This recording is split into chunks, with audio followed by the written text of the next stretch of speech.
विस्फोटक न्यूज के प्रायोजक हैं red pro real estate developers. Corona के मामले पिछले कुछ दिनों में 50,000 के आसपास स्थिर हो गए हैं। देश में पिछले 24 घंटे में 51,225 नए केस सामने आए। वहीं 1,324 लोगों की मौत हुई है। एक दिन में 63,000 से ज्यादा लोग रिकवर हुए हैं, जिसके बाद एक्टिव मरीजों की संख्या 6 लाख के पास आ गई है। दिल्ली में 24 घंटे में कोरोना के 109 नए मामले सामने आए हैं। वहीं एक दिन में राजधानी में 8 मरीजों की मौत हो गई है। संक्रमण दर घटकर 0.14% तक गिर गया है। दिल्ली में इस वक्त सिर्फ 1,767 एक्टिव केस हैं। ICMR ने कहा है कि ये जरूरी नहीं कि महामारी की तीसरी लहर डेल्टा प्लस वेरिएंट से ही आएगी। ICMR के डॉक्टर सुमित अग्रवाल ने बताया कि इसके दूसरे कारण भी हो सकते हैं। डॉक्टर अग्रवाल ने कहा कि हर एक वायरस में म्यूटेट होने का एक गुण होता है, जिसे हम नियंत्रित नहीं कर सकते।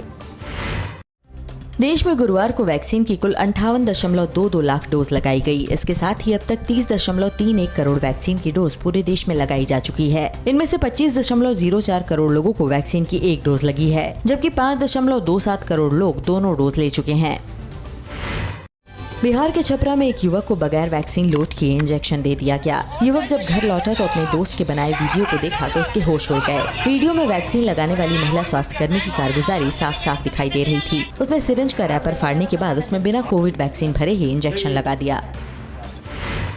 देश में अब तक 6 राज्यों में डेल्टा प्लस वेरिएंट के मरीज मिल चुके हैं। इनमें महाराष्ट्र, केरल, मध्य प्रदेश, कर्नाटक, जम्मू कश्मीर और तमिलनाडु शामिल हैं। महाराष्ट्र में नए वेरिएंट के सबसे ज्यादा 21 केस मिले हैं, जबकि मध्य प्रदेश में भी इसके 5 केस सामने आ चुके हैं। उज्जैन की एक महिला की इस वेरिएंट से जान भी जा चुकी है।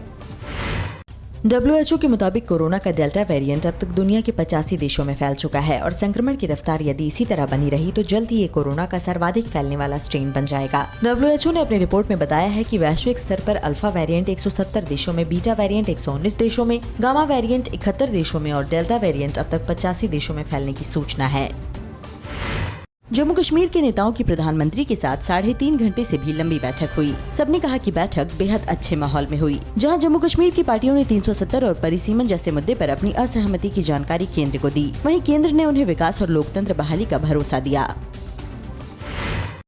मीटिंग के बाद महबूबा मुफ्ती ने कहा कि बहुत ही अच्छी माहौल में बातचीत हुई, लेकिन PDP प्रमुख ने इसके बाद तमाम शिकायतें दोहरा दी। महबूबा ने फिर कहा कि कश्मीर के हित में पाकिस्तान से जरूर बात होनी चाहिए। उन्होंने कहा कि हमने PM को बताया कि 5 अगस्त 2019 के बाद कश्मीर के लोग गुस्से में हैं। महबूबा ने दावा किया कि 370 को असंवैधानिक तरीके से हटाया गया और उनकी पार्टी शांतिपूर्ण तरीके से इसका विरोध करती रहेगी।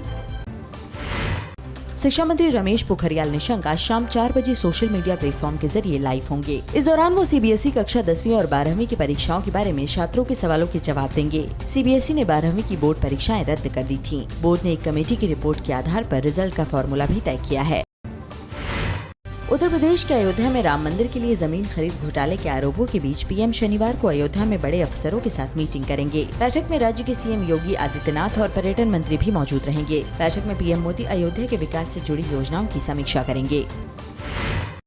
किसान ट्रैक्टर यात्रा आज गाजीपुर बॉर्डर के लिए कूच करेगी। सहारनपुर से शुरू होकर ये ट्रैक्टर यात्रा मेरठ होते हुए केंद्र के कृषि कानूनों के विरोध में दिल्ली बॉर्डर पर चल रहे किसान आंदोलन में शामिल होगी। किसानों ने गाजीपुर बॉर्डर पर फिर से बड़े आंदोलन की तैयारी शुरू कर दी है।